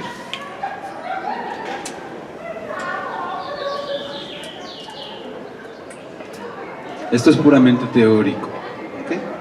Pero basado en algo real. El ser humano al nacer no está para nada acabado, ¿ok? Apenas vemos. Nuestro cerebro, al nacer, es un pequeño engendro de cerebro. El cerebro continúa fisiológicamente, partes del cerebro hasta los 20 años. El cerebro, que es el último que se desarrolla acá. No podemos caminar, o sea, un caballo, una cabra, un elefante, allá, ¿no? Felizmente, porque pues nuestros padres supuestamente nos protegen y nos ayudan a desarrollarnos. Entonces, esto es puramente teórico, pero para entender cómo funcionamos, ¿por qué decía yo que esta banalidad de que nos desarrollamos en nuestra relación con el otro, con nuestro medio ambiente humano? Un bebé recién nacido, si lo pones en una sala oscura durante 10 días, 15 días, totalmente oscura, hermética a la luz, se vuelve ciego, porque el nervio óptico no está estimulado. Nuestro nervio óptico se desarrolla a medida que vamos creciendo. Al principio vemos el pezón y lo demás es muy borroso, porque es lo único que necesitamos ver en ese momento, ¿no? Y entonces yo tengo esta teoría, porque he observado, porque veo que el desarrollo de la humanidad, hay algo que siempre ha estado con nosotros, que son las historias, la ficción. Yo tengo esta teoría que también es imposible que sea un ser humano no le cuentas ninguna historia, nunca, de bebé, se muere. La cultura en ese sentido, que es la cultura que es pura, es narración permanente, es tan importante como el aire o el agua que bebemos, el aire que respiramos. Ahora, es imposible, porque también una de las cualidades, lo que nos diferencia, por lo menos según lo que sabemos por ahora, del resto de la creación, de la existencia, es que tenemos la imaginación, o sea, la creación de imágenes en nosotros mismos, de representaciones. Entonces yo creo que un niño que nadie le cuenta ningún cuento, de todas maneras en un momento dado se inventa historias. Pero como seres sociales, sociales que somos, compartimos historias, que es lo que hacen nuestra identidad social en el mundo. Estas historias se llaman mitologías. A la raíz de toda civilización, de toda estructura de civilización está una narración, un libro, ¿no? Y antes que eso, no un libro, porque un libro está primero la tradición oral, ¿no? Nos contamos historias y compartiendo historias que son historias mitológicas, estructuramos nuestra sociedad, nuestras relaciones sociales, hasta nuestra arquitectura. En los países judeocristianos la arquitectura no es la misma que en los países budistas o musulmanes. No nada más es cuestión de gestión del calor y de lo que sea. Pero también tiene que ver con la mitología y con el libro en el que está apoyada nuestra sociedad. Nosotros aquí, históricamente, así nos tocó, somos personas que compartimos una mitología judeocristiana, ¿no? El origen del mito, esa es la base de la sociedad, ¿no? Y nuestra mitología, que es el libro, empezó con la tradición oral hebrea, luego es la Torá, luego es el Antiguo Testamento, la traducción griega, luego el Nuevo Testamento, la historia de Jesús y todo eso. Esa es nuestra mitología, eso es lo que nos estructura. ¿Y por qué voy a regresar a nuestro tema? Y les quería contar esto, que yo me interesé mucho en el Génesis, ¿no? Entre paréntesis, mi madre era marxista, comunista, leninista, estalinista. Falleció poco antes de que cayera la cortina de hierro y cayera la Unión Soviética, entonces, para que vean que hace muchos años, ¿no? Y puedo hablar de eso tranquilamente. Pero en aquella época el Partido Comunista en Francia tenía cierta importancia, había movimientos comunistas en América Latina. Entonces, bueno, decidí tres cosas. Uno, leer el Evangelio, los 4 evangelios, ¿no? Para entender. Yo no soy creyente, pero tengo que entender de qué se trata todo esto, ¿no? Luego quise leer el Génesis, porque es la mitología, nuestro origen, ¿no? Y también leí el manifiesto del Partido Comunista para decir qué rayos es esta historia, ¿no? Y se parece mucho el manifiesto del Partido Comunista con los 4 evangelios. Tiene muchos puntos comunes, que es el deseo de bienestar y del desarrollo y de la felicidad humana, de compartir. Entonces en el Génesis sucede, o sea, yo soy el hermano mayor de una familia. Mi padre tuvo 5 hijos, tuvo yo, una hija y mis 3 hermanos, pero yo con nuestra hermana no vivió con nosotros para nada, entonces yo soy el mayor de 4 hermanos, puros varones, ¿no? Y pues que en la mitología está Caín y Abel, y yo soy el mayor, el que mata al hermano, ¿no? Y crecí durante mucho tiempo solo con mi hermano Cristóbal, que Teo y Adán llegaron más tarde. Entonces, esa historia me tenía pero muy mal, muy mal. Que tengo que querer a mi hermanito, que no tenga sentimientos de celos y de odio por él, te quiero mucho, ¿no? Pero cuando me interesé ya adulto en eso, pues fui al texto original. Tengo una edición de la Torá, que es en hebreo, y con una traducción muy así de rigorista, así que Entonces ahí vi 2 cosas muy interesantes.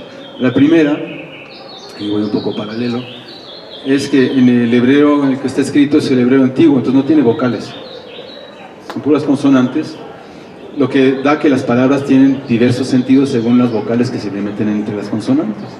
Y la primera palabra, que es Bereshit, que se dice así, ¿no? Se traduce en general como el comienzo o el encabezado o la empastada, bueno, pero sí, en general es el comienzo, ¿no? Son 7 letras, y al interior de esas 7 letras hay 3 otras letras, 7 días de la creación, 7 letras. Hay 3 letras que son el fin. Dentro del comienzo, en la primera palabra, ya está contenido el fin. Entonces, en ese sentido, ¿qué me dice? Perdón, es pequeña... Ella me solté en la conferencia sobre la religión. Por fin se puso interesante. Ustedes saben que la Torah son 5 rollos, ¿no? Y es una sola frase sin puntuación, ¿no? Entonces, también es lo mismo. ¿Por qué? Porque si Dios estuviera sometido al tiempo, no sería Dios. Yo, de nuevo, no soy creyente, pero no más para entender, ¿no? Yo soy como un niño. Entonces, que hay que 7 días, ¿no? Y que de repente Dios se fue a descansar. Dios está cansado 7 días, no me jodas. Es toda una estrategia, ¿no? No voy muy a fondo, porque se me la sé muy bien esa historia. Un día voy a hacer un stand-up con eso. Pero es para decir que todo está contenido, ¿no?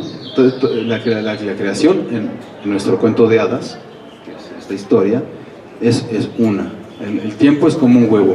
Y algo que sentí muy fuerte en las margaritas, después de estar ahí 3 semanas o 4, en el que no había un periódico, no había tele, obviamente, no había radio. O sea, realmente me corté totalmente de cualquier información, cualquier contacto con el mundo exterior. Tuve físicamente, la sensación de que el tiempo era un huevo, que no era una cosa lineal, no era una cosa que avanzaba. Hay estudios de matemática que cuando se recorta el tiempo lo más posible, ¿no? Años, meses, días, horas, minutos, segundos, décimos de segundos, millares. Y bueno, hay gente que se divierte y no tiene nada más que hacer en cortar el tiempo lo más breve posible. Y aparentemente descubrieron que en su expresión más breve el tiempo no avanza así, el tiempo avanza así. O sea que, vamos, avanza. Entonces no es algo que siempre va así. Entonces yo tuve esa sensación para responder a tu pregunta que me marcó, por ejemplo, ese episodio ahí. Cuando estuvimos en otras ciudades fue distinto. Entonces, la historia de Caín y Abel, que para mí era una cosa tan traumática, cuando leí el Génesis, es un quichitín. Son 10 frases, son 10 líneas, es chiquitito esa historia, pero muy fuerte. Para nosotros es importante porque Caín, después de que Dios lo marca, es decir, que lo protege, y mata a su hermano, hace el primer acto de lo que marca que es la civilización, que es el rito funerario. A partir de ahí se entiende que la sociedad humana entra en la civilización.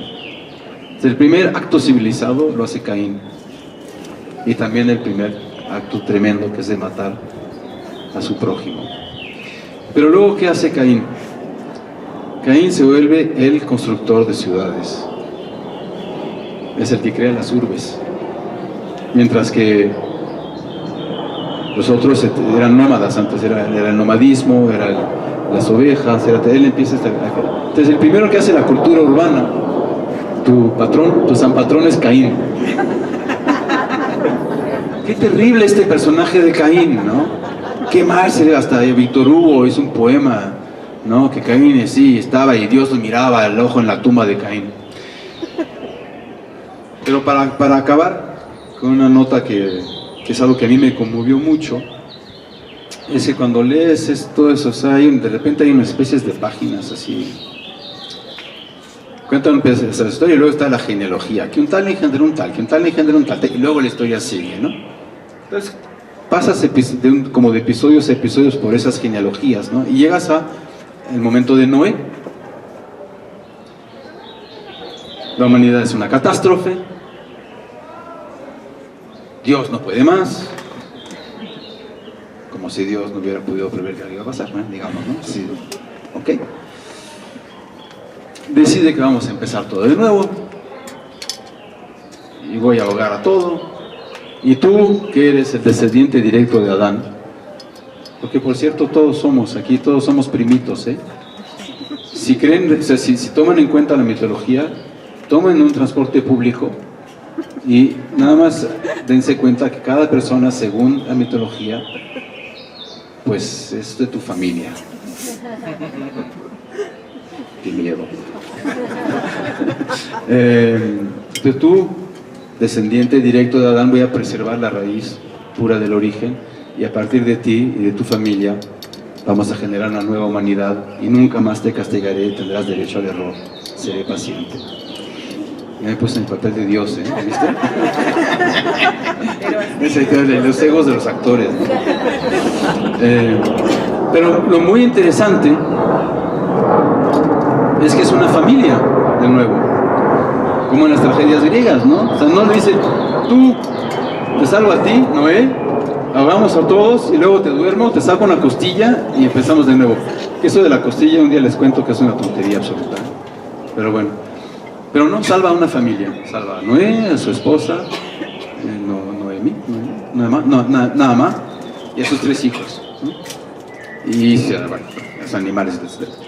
Pero cuando lees la genealogía, hay algo muy bonito. Es que tienes toda la genealogía así, Adán, de titi,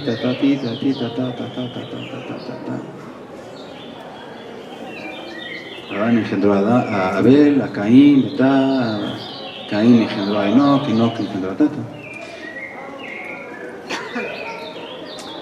Pero ahí vi lo que muy pocas veces se dice, es que la esposa de Noé, Naama, es la descendiente directa de Caín. Entonces, al salvar a la humanidad, a la última familia, salva a la de Adán, pero también salva a Caín y lo perdona.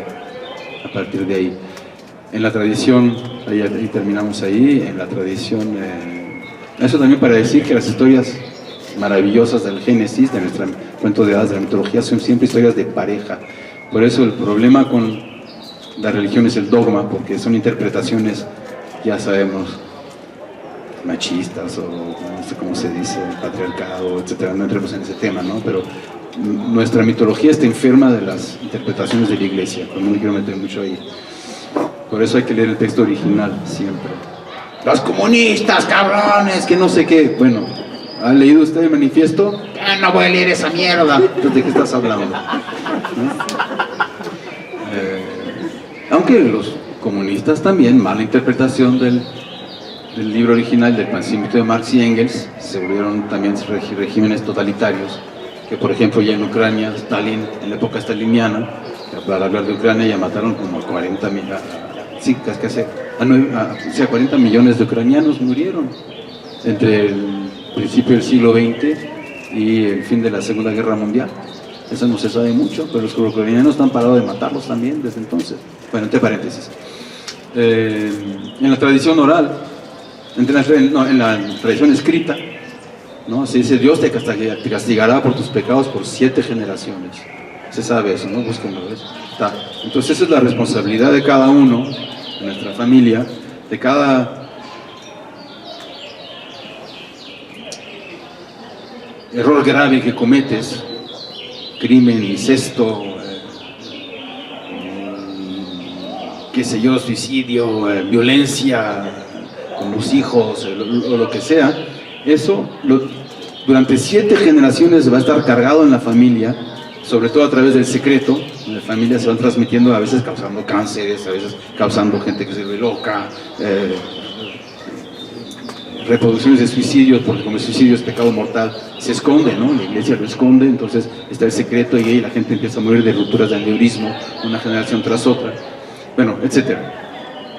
Pero en la tradición oral, que está en el Talmud, que es el libro de comentario por los rabinos, ¿no?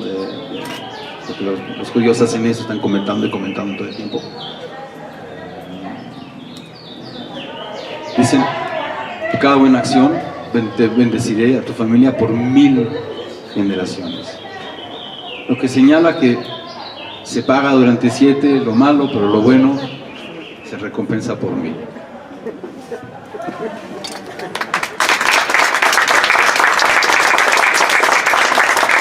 Gracias, Brontis. Hay esperanza. ¿Les parece bien si abrimos una pequeña ronda de preguntas? Yo les propongo 3 participaciones y después Brontis dialogará al respecto. quiere. Es obligado.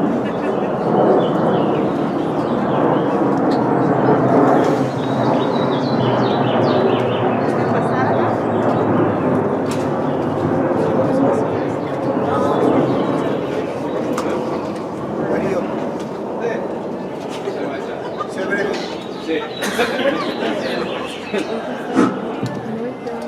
Ya está. Bueno, en cuanto a lo que decías de un huevo, digamos, en cuanto el tiempo, hay un cuento de Andy Weir que se llama El huevo, no sé si lo hayas leído. Es muy, muy bueno, habla sobre el tiempo igual, de la existencia y cómo es tan, todo es tan cíclico y cómo cada uno es un universo y cómo uno cada vez revive y vuelve y cómo la historia, pues digamos, le pertenece después a uno mismo, ¿no? Digo, es un bonito cuento, es muy corto, pero muy breve. Sí, claro. Y bueno, mi otra pregunta era, bueno, vi las dos películas últimas que hizo tu padre, creo que fue Poesía sin fin y La danza de la realidad, ¿no? Y había algo que yo me preguntaba toda la película, ¿no? O sea, ¿cómo es trabajar con tu papá? ¿Cómo es trabajar con tus hermanos, no? Porque vi que, pues, tú interpretas a tu abuelo, ¿no? A tu papá. Y después al papá de mi papá. al papá de tu papá, luego tu hermano pues compone y tu otro hermano hace a Teosopor, ¿no? Y se vuelve toda una película, pues digamos, la película más Jodorowsky que he visto de Jodorowsky, ¿no? Y bueno, me encantó, ¿no? Ya vi la segunda parte después cuando Adán interpreta a tu papá, ¿no? Ya en una cuestión más madura, ¿no? En esta búsqueda del arte, ¿no? Y siempre o sea, todo el tiempo me pregunté qué tan difícil o qué tan bueno es trabajar en familia, ¿no? Si hubo complicaciones, si siempre si hubo algún conflicto, o si realmente todo fluyó, ¿no? En ese momento que se empezó a crear pues estos proyectos, ¿no? Que aparte súper apoyados, ¿no? Porque la segunda película inclusive creo que fue con crowdfunding y luego ya la habían conseguido, ¿no? Una parte, la mitad, pero qué formidable el apoyo del público. Cuando mi padre quiso hacer, para hablar del crowdfunding, ¿no? La primera, se metió en Twitter, ¿no? Y todos los días escribe en Twitter sus cosas ahí, ¿no? En un momento llegó 1 millón de followers, ¿no? ¿Cómo se dice en español? Followers. Seguidores, ¿no? Entonces dijo, bueno, voy a hacer una película, yo escribo para ustedes todos los días, si cada uno de ustedes que me siguen, ¿no? Y que me comentan y que dicen gracias, no sé qué, me dan $1, que es menos que €1, ¿no? $1, tendré $1 millón y con eso podré empezar la producción. Bueno, le llegaron 20,000. La ilusión de internet y de la generosidad de la gente. Es que mira, tu pregunta se me hace un poco difícil de contestar. Primero porque no tengo distancia conmigo mismo y con mi trabajo.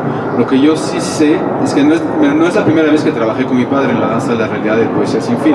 En realidad empecé mi transcurso de actor, mi artesanía, mi transcurso, digamos, a los 6 años y medio en el Topo. Que yo en aquella época, pues, cuando eres niño es muy fácil, ¿no? Tienes cierta fotogenia y pues, todo el mundo te trata bien y te explican lo que tienes que hacer, pero yo lo tomé muy en serio porque es a esa edad que yo conocí a mi padre, por cuestiones familiares de mi vida, y wow, vas a hacer una película, quiero que actúes de mi hijo, entonces yo quería estar, o sea, y te das muy rápido cuenta de lo que implica hacer una película, o sea, cuando ves una toma, entierra tu primer juguete y el retrato de tu madre, oh, qué conmovedor, te debes de haber traumado. ¿Cómo traumado? Eso tomó todo un día en filmar, había 50 técnicos al lado, y que el bebé, que el corte, que la toma, o sea, es un arte muy técnico, muy laborioso, yo lo tomé muy en serio en aquella época ya. Antes de hacer La danza de la realidad hicimos 3 obras de teatro juntos, pero yo ya había hecho mi transcurso de actor, en el que en realidad no me sirvió mucho ser hijo de Alejandro, a veces al contrario. Pero cuando empecé y hasta ese momento, hasta La danza de la realidad, él ya no hacía tanto cine, entonces se le conocía como guionista de cómics. La gente lo conocía más por eso, ¿no? Una generación conocía el Topo, la montaña sagrada, pero ya no, o sea, gente de cine que le gustan los cult movies y todo eso, ¿no? Pero, o sea, mucha gente, los jóvenes ya no saben quién es Fred Astaire, ¿no? Te cuento, ¿no? Diles Tony Curtis, un joven, dice, ¿quién? ¿No? O sea, porque así es, ¿no? Pero después de que me vio una obra en la que metí a mi hermano Adán, porque necesitábamos un actor músico, ya tenía 18 años en ese momento, nos vio a los dos, se entusiasmó, entonces fuimos a cenar, y, debían actuar juntos, y ahí salió el proyecto de hacer una obra juntos. Entonces hicimos una obra con Adán, Cristóbal y yo, y nuestras compañeras de aquella época, que todos ya nos separamos. Trabajar en familia a veces es difícil. Y nos fuimos de gira, etc. Y luego hice otra obra con él en Italia, con una actriz italiana, que la pudimos traer acá 3 días al festival en el centro histórico, que yo siempre he tenido ganas de presentar las obras aquí, por puro cosa emocional, ¿no? Y cuando eso se acabó, entonces hicimos El Gorila juntos. Es una obra que hemos hecho juntos, El Gorila, que es a partir de un texto que él escribió. Yo le pedí que modificara un poco el final y lo retrabajamos en muy buena armonía en el teatro, ¿no? Porque pues ese es un equipo más reducido, sobre todo para un monólogo. Una película es otra cosa, implica cientos de personas, implica un presupuesto, implica horarios, no te puedes pasar porque si te pasas de media hora hay que pagar media hora más, etc. Entonces yo en esos casos realmente hice una separación muy muy fuerte entre nuestra relación familiar y nuestra relación profesional. Ahí, ¿ves? Lo que yo creo que era la buena actitud para la película, porque además, sobre todo en la danza de la realidad, él regresaba al cine, él se puso a sí mismo una presión enorme, todo el mundo está esperándome a la vuelta de la esquina, si la película es mala, me van a matar, o sea, metafóricamente, ¿no? Y la segunda fue un poco más difícil en la relación personal, pero también yo creo por el papel que yo interpretaba. Porque si para mí yo lo traté de tomarlo como un trabajo como cualquier otro y no pensar en todo el aspecto familiar y su repercusión en lo que él considera un proceso de psicomagia o lo que tú quieras que son sus temas, de limpiar la memoria familiar o de restaurar la imagen del padre tan destruida que él tenía, lo odia a su padre. Pero eso sucedió eso llegó nada más cuando ya se proyectó la película en el estreno en Cannes. Ahí apareció para mí todo el contenido familiar, nuestra psicología, que es nuestra vida íntima familiar, que no tengo por qué contar aquí.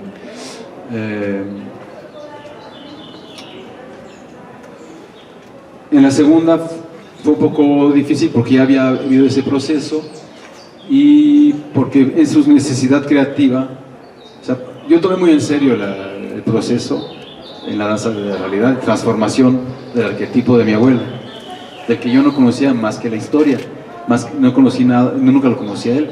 Mi padre me dijo, ¿vas a actuar de tu abuelo? Y dije, no, voy a actuar del personaje de León porque yo nunca lo conozco. Y lo odias tanto, me has contado tantas cosas horribles sobre él y tanto resentimiento que, pues, o sea, ¿no? Voy a actuar tu recuerdo. Y como todo recuerdo es ficción, pues voy a entrar en esa ficción y regreso al tema, ¿no? Pero ya cuando yo tomé el proceso de transformación de ese personaje, también en una actuación, de humanizarlo, de llevarlo a otra cosa, también en la manera de actuarlo a través de la película, que es muy teatral al principio, la actuación se va humanizando a medida, traté por lo menos. Pero ya en la segunda era necesario para poder contar la película que el Jaime, que es mi abuelo, se volviera de nuevo un cretino, brutal, etcétera. Y ahí me costó mucho trabajo a mí, porque yo dije, pero yo tomé en serio el proceso. ¿Cómo va a regresar a hacer de nuevo esto? No, que así fue, que bueno, que... Después de todo, pues respetas al creador del cine, porque él tiene una visión muy clara de lo que él quería hacer. Y dije, ok. Pero ahí ya es como se mezcló un poco la proyección que él tenía sobre mí, de su padre, y ahí fue un poco más tenso. También tenía ya 84 años, entonces a los 84 años cada día de filmación le dolía el cuerpo, literalmente le dolía el cuerpo. O sea, hacer cine es un trabajo físico muy intenso, muy cansador. Entonces fue un poco más complicado, pero tuve una muy buena relación con mi hermano Adán, porque fui un poco su coach de actuación, más o menos, discretamente. Y creo que el momento en el que Adán se liberó totalmente, tuvimos una conversación y él tenía dificultad porque él se inspiraba mucho de mi padre, ¿no? Trataba de actuar a mi padre, pues hacer el papel, ¿no? Entonces le dije, mira, si Alejandro te escogió a ti, y no actúes, no trates de actuar a Alejandro, que es un Alejandro que tiene 80 y tantos años, al que tú conociste cuando naciste tenía 50, ya no era ese muchacho que estaba en Santiago de Chile en los años 30, ¿no? Actúate a ti, sé tú dentro de esa situación. Encuentra cómo el personaje que te imaginas de tu padre y el personaje que eres tú, porque todos somos un personaje también. ¿Ves? Estamos aquí todos con nuestro traje, nuestra peluca, nuestro maquillaje, nuestro corte de pelo, pero todo eso esencialmente, si uno se pregunta quién soy esencialmente, si yo me lo pregunto, no soy esto nada más. Esto es una traducción torpe de lo que soy, todo lo que te cuento en este momento. ¿Ves? Porque somos mucho más ricos que eso, ¿no? Espero. Y ahí se liberó. Entonces en ese caso fue para mí un encuentro con Adán, que yo siempre lo he querido mucho a Adán, porque sabes, yo tenía 17 años cuando Adán nació. Bueno, perdón, es un momento muy íntimo, ya me alargué. Me largué y me alargué. Pero yo estaba en la sala de parto cuando nació Adán. Entonces tengo una relación durante muchos años una relación muy íntima, muy cercana con él, hermano mayor, con mucho cariño, ¿no? Entonces fue un momento de reencuentro, porque él ya Adán hace su vida, es un estar aquí, productor y músico, etcétera, ¿no? Y entonces fue un momento de reencuentro muy bonito. Después de la filmación de Poesía Sin Fin, no le hablé a mi padre más durante un año. Tan enojado estaba yo, tan tremenda fue esta filmación.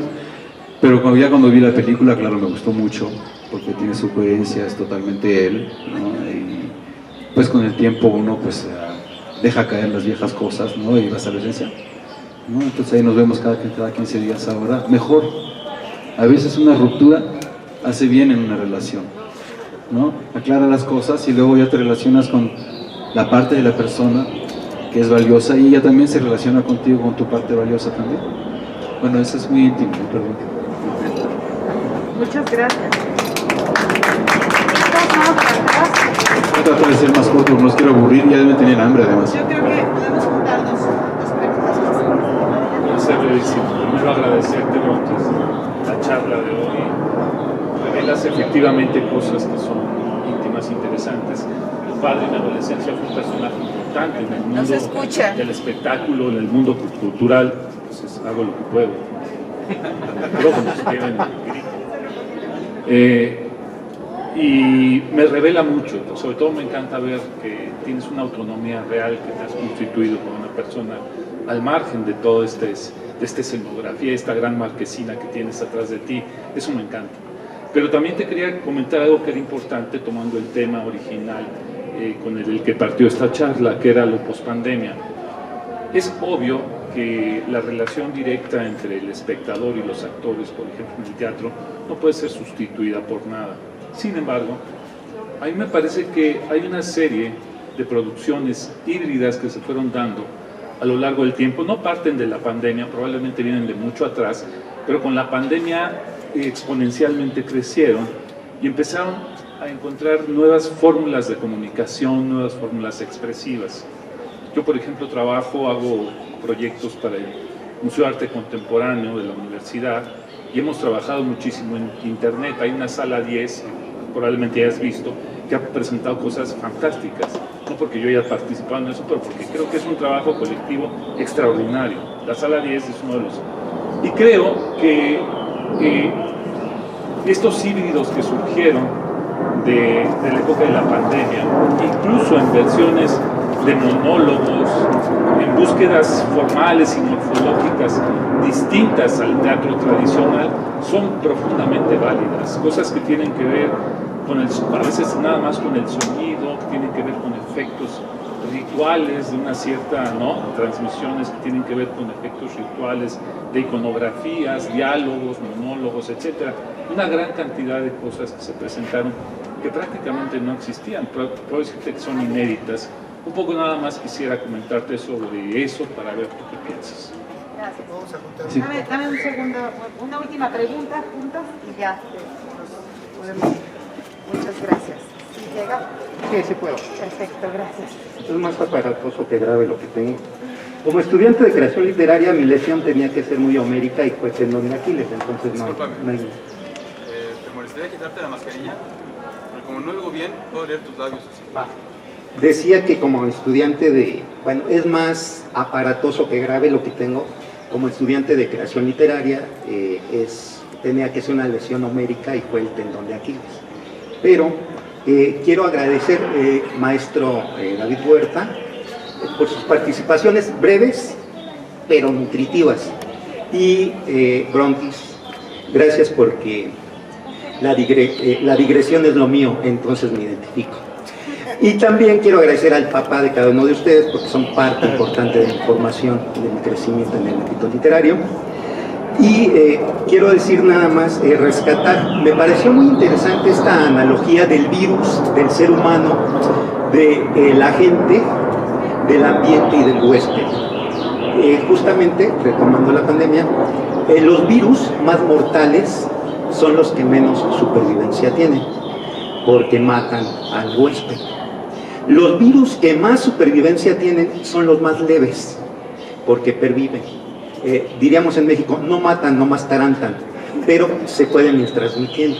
Entonces, justamente la analogía me parece muy afortunada de que estamos haciendo los humanos con el medio ambiente, ¿no? Gracias. Como nos gusta proyectarnos en tanto que humanos, ¿no?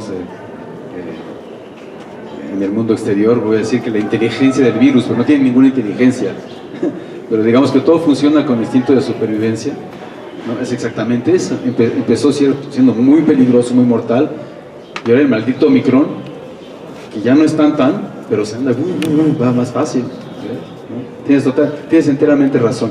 Tú también tienes enteramente razón, por eso al final decía yo que había nuevas, tomé la metáfora de las flores, que había nuevas formas, ¿no? Entonces, obviamente, pues mi reflejo de actor, de que yo todo siempre he estado en el escenario, me molesta esto de las nuevas formas visuales del teatro visual, etcétera, porque me cuestionan sobre pues, el cambio de territorio. Ahora, a lo largo del desarrollo de los diferentes medios, o sea, cuando surgió la radio iba a matar al teatro, cuando apareció la tele iba a matar, cuando apareció el cine iba a matar a la radio, cuando apareció la televisión iba a matar al cine, cuando apareció el streaming también, o sea, todo siempre es como, al principio se ve como un peligro la ampliación de los medios narrativos. Para ir en tu dirección, quizás sabrás quizás de eso. Me invitaron a alguien que quería que hiciera con el gorila, a ver cómo lo vamos a hacer, está muy difícil. Pero hay un equipo en París que ves estas cosas de realidad virtual, ¿no? Que entonces hicieron una función teatral así, entonces estás de pie como flotando en el aire, en una gran sala de teatro, te subes al escenario y los actores vienen y ves, estás en medio de la escena, están actuando, ¿no? Y tú estás ahí y puedes escoger a quién miras durante la escena, estás en medio de la ficción como un testigo invisible. Y fue muy impresionante. Dije, esto es un mundo totalmente nuevo, no es teatro. La sala 10 no es el museo, porque ir al museo es desplazarse.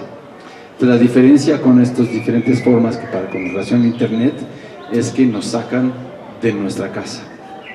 Esa es la diferencia notable, que está muy bien. Yo veo, mira, creo que durante los confinamientos, lo escribí en mi artículo de Letras Libres, que todavía están ahí, ponen Letras Libres, Brontis Jodorowsky, están mis 4 contribuciones en orden, cada vez más largas.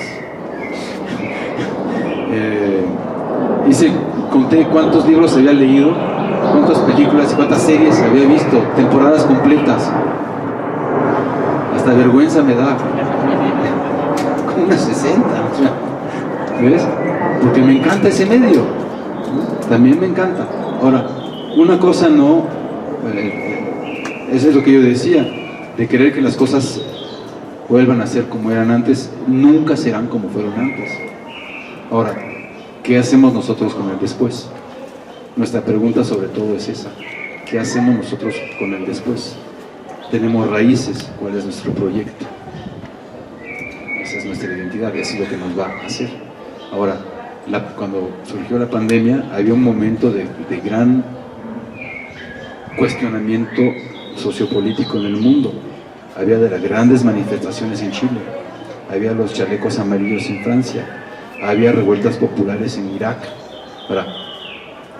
Para las estructuras gubernamentales clásicas, no creo en ningún complot, pero cayó bien, porque ahí se apagó todo eso. Como anillo al dedo. Cayó bien más o menos, pero esos son los azares históricos, ¿no? Pero eso va a resurgir, como todo lo que se reprime en un momento dado. Si uno no quiere empezar a enfermarse, va a analizar y va a buscar. Ahora, eso viene ahora aumentado con la cuestión del medio ambiente.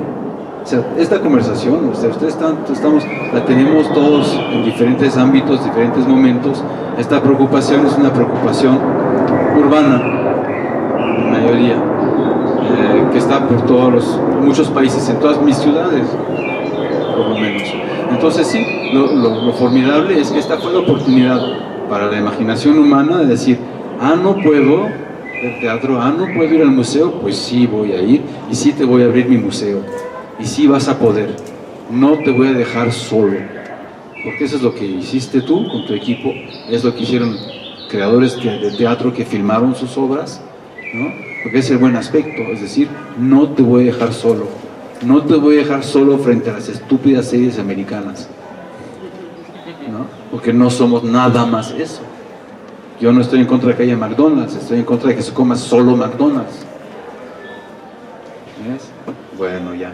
Qué placer. Muchísimas gracias. Muchísimas gracias, Brontis. Quiero, a nombre de la Universidad Autónoma de la Ciudad de México y de la Cátedra de Cultura Urbana, entregarte una constancia de participación en nuestra cátedra, un diploma. Soy como el gorila, soy miembro honorario. Es miembro honorario de la Cátedra de Cultura Urbana, por supuesto. Y pues bueno, quiero agradecerle mucho al público, a la audiencia el día de hoy por acompañarnos, por formar parte de este momento de transición hacia la presencialidad de la Cátedra de Cultura Urbana. Las invitamos a que sigan pendientes de nuestras actividades en la cátedra.